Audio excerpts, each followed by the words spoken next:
একটা কবিতা কয়া যায়, আমার কবিতা হইল, আমার কবিতা ওই দেখা যায় তাল গাছ হবে না, আমার কবিতা হবে ওই দেখা যায় কবরস্থান, ওই আমাদের ঘর, ওইখানেতে থাকতে হবে সারা জীবন ভর।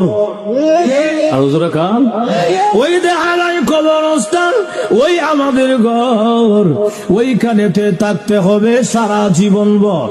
ও কবর তুই চাস কি, টাকা পয়সা নেসনি, সুদ ঘুষ কাসনি বলে না, টাকা পয়সা নেই না, সুদ ঘুষ খাই না, মুমিন বান্দা পাই না, একজন যদি পাই এমনি জান্নাতের বাগান হয়ে যায়।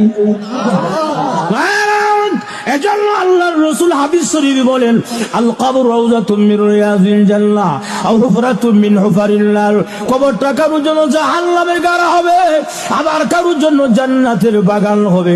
আল্লাহর রাসূল বলেন, ঈমান আমল যদি খারাপ হয়, বেনামাজি হয়, তাহলে কবরের মধ্যে বিষাক্ত সাপ দেওয়া হবে ৯৯টা, এক এক ধরনের শাস্তি আরম্ভ হয়ে যাবে। আল্লাহ যদি প্রকান্তরে ঈমান আমল ভালো হয়, ৫ ওয়াক্তের নামাজি হয়, এই লোকটাকে কবরের মধ্যে রাখতে দেরি হবে। একজন ঘোষণাকারী ঘোষণা দিবে, ও আলবিসুহু মিনাল জান্নাহ ও আফরিসুহু মিনাল জান্নাহ,